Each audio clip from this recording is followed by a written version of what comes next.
Bismillahirrahmanirrahim. Assalamualaikum warahmatullahi wabarakatuh. Kita berjumpa kembali. Pada kali ini kita akan bahas masalah jarak titik dengan garis bersama saya Muhammad Ali. Oke, kita lihat terlebih dahulu konsep dasarnya. Ini misalkan saya mempunyai titik A dan saya mempunyai garis BC, cross garis BC. Yang manakah jarak titik A ke garis BC? Oke.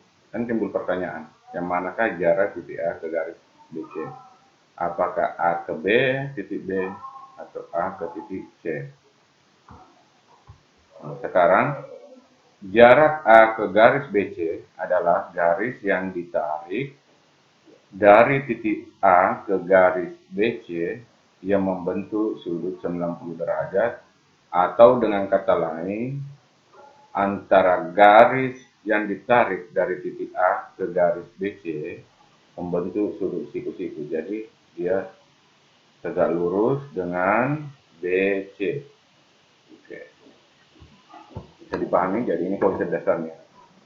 Bagaimana nanti mencari suatu titik, mencari jarak antar titik ke garis. Oke, ini konsep dasar kita ya. Pahami ini.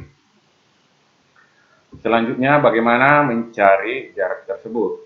Nah, untuk lagi pertanyaan kedua, bagaimana mencari jarak tersebut? Nah, untuk memudahkannya, maka kita akan menghubungkan titik-titik yang ada sehingga membentuk suatu segitiga. Ini AB, AC. Nah, perhatikan bahwa jarak dari titik A ke garis BC merupakan tinggi dari segitiga ini, segitiga ABC. Oke, bisa dilihat, bisa dipahami. Nah, ini jadi merupakan tinggi dari segitiga ABC. Oke, jadi ini dua konsep dasarnya. Selanjutnya,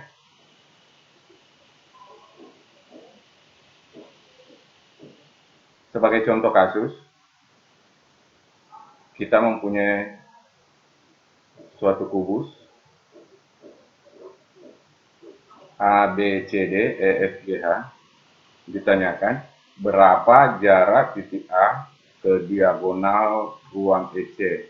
Titik A ke ruang ke diagonal ruang EC atau garis EC, ruas garis EC.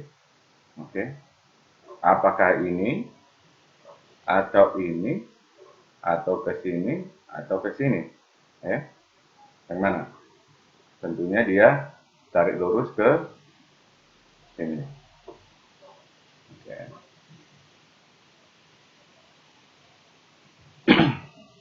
Sekarang kita akan bentuk segitiga dengan menghubungkan AC. Oke, kita bentuk AC. Nah, ini yang warna orange.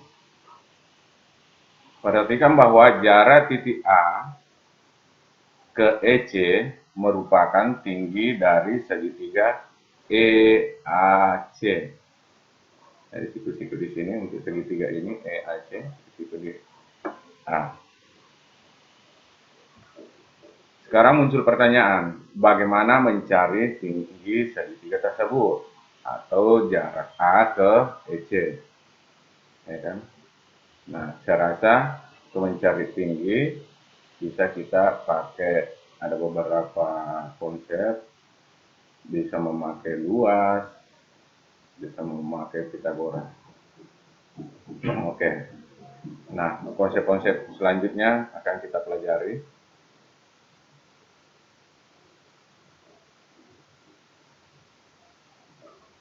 Konsep yang perlu dikuasai atau dipahami. Yang pertama, jadi ada 4 konsep yang perlu kita pahami di sini. Yang pertama adalah teorema Pitagoras. Oke, saya rasa anak-anakku sudah pernah pelajari di waktu SMP. Oke, saya mempunyai segitiga A, B, dan C. Garis depan titik A adalah A, depan B adalah B, depan C adalah C. Nah, sehingga untuk berdasarkan teorema Pitagoras, maka panjang C atau ruas garis AB sama dengan A pangkat 2 ditambah B pangkat 2.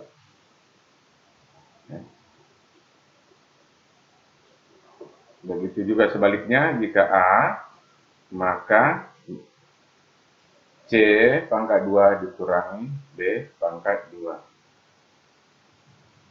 Sedangkan untuk B, C pangkat 2 dikurangi A pangkat 2. Jadi akar. Jadi saya rasa ini anak-anakku masih ingat pelajaran SMP-nya. Nah, selanjutnya yang kedua yaitu konsep dasar trigonometri. Nah, ingat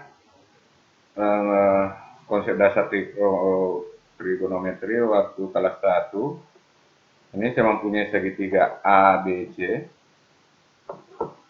ABC. Sisi di depan titik A adalah A. Sisi depan B adalah B. Sisi depan titik C adalah C. Nah, di sini saya sudut istimewa alfa. Sudut C-nya siku-siku. Maka untuk mencari sinus, yaitu pernah kita dengar istilah sin demi, berarti depan per miring. Depan per miring, berarti A per C. Sedangkan cos, siapa masih ingat istilahnya supaya mudah dihafal? Sami, betul. Samping per miring, yaitu B per C. Sedangkan tangan adalah desa, depan per samping. Oke.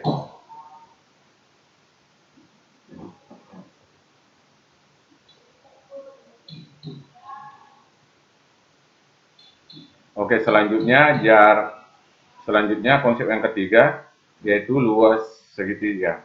Jadi anak-anakku juga masih ingat waktu SMP, luas segitiga yaitu 1/2 alas kali tinggi. Ini berarti untuk luasnya ini adalah luas sama dengan 1/2 alasnya AB kali CD. Oke. Nah, sekarang kalau ini saya balik, ini BCA, ini jadi saya balik begini, muter. Ini juga mempunyai luas sama dengan 1/2 AC kali BC. Oke. Nah, antara segitiga pertama dengan segitiga kedua sama, jadi mempunyai luas sama sehingga ini bisa luas satu ini dengan luas segitiga ini sama, sehingga didapatlah 1/2 AB kali CD sama dengan 1/2 AC kali BC. Tinggal dijabarkan sehingga didapat CD sama dengan AC kali BC per AB. Oke, saya rasa tidak ada masalah ya buat anak-anakku. Kalau masih ingat waktu SMP itu intinya luas sama dengan 1/2 AC kali BC untuk kasus ini. Begitu pula ini yaitu 1/2 alas kali tinggi. Oke, next. Yang keempat. Nah, konsep yang keempat ini dipergunakan ketika segitiganya sembarang, tidak berbentuk membentuk sudut siku-siku. Oke. Sebagai contoh ini saya mempunyai ABC, segitiga ABC, terus ada garis, depan C saya simbolkan C, depan B saya simbolkan B, A, maka ini adalah garis tinggi dari titik B sampai ke A aksen, tentunya A panjang total dikurangi K. Ya kan? Maka ini yang perlu kalian pahami dari proyeksi segitiga kalau bisa dihafal, yaitu C pangkat 2 sama dengan A pangkat 2 ditambah B pangkat 2 dikurangi 2 kali AP. Maaf, K ya, K di sini. K. Oke, selanjutnya kita lihat contoh soal. Diberikan kubus A, B, C, D, E, F, G, H dengan panjang rusuk 10 cm. Jarak titik F ke garis AB adalah A 10 cm, B 10 akar 2, C 10 akar 3, D 3 akar 10, E 2 akar 10. Oke, ini kubusnya. Panjang rusuk 10, berarti 10, 10, 10. Jarak titik F ke AB. AB. Titik F ini. Titik F ke AB. Berarti yang mana jaraknya? Apakah ke sini, apakah ke sini, atau ke sini? Tentunya ke titik B, karena harus membentuk sudut siku-siku tegak lurus. Oke, sehingga otomatis ini tanpa perhitungan bisa kita tahu bahwa jarak titik F ke B adalah berapa? 10 cm. Oke.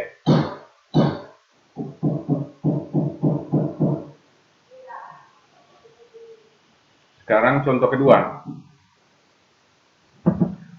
Diberikan kubus A, B, C, D, F, G, H dengan rusuk 10 cm. Jarak titik F ke garis AC adalah titik-titik. Oke, kita lihat dulu kubusnya. Ini saya mempunyai kubus. Mempunyai rusuk 10. Oke. Jarak titik F ke garis AC. AC ini di bawah. Titik F ke AC. Oke. Ini saya pakai garis bantu, saya tarik juga BD supaya tepat di tengah-tengah saya tarik nanti. Ini ke sini. Sehingga perhatikan terbentuk segitiga F. Ini saya simbolkan F aksen, berarti F, B, F aksen. Siku-siku di D. Kita ambil segitiga F, B, F aksen. Ini F, B, F aksen. Ini tingginya 10. Terus BD 10 akar 2, sehingga BF aksen adalah 1/2 kali BD, 1/2-nya dari BD, berarti didapat 10 kali 1/2 berarti 5 akar 2. Oke, berarti 5 akar 2. Selanjutnya, maka dengan menggunakan Pitagoras kita dapat menentukan jarak dari titik F ke F aksen atau panjang. Oke. Hasilnya adalah 5 akar 6. Oke, sampai di sini bisa dipahami. Oke, saya rasa cukup sekian untuk jarak titik ke garis ini. Sebenarnya masih banyak yang saya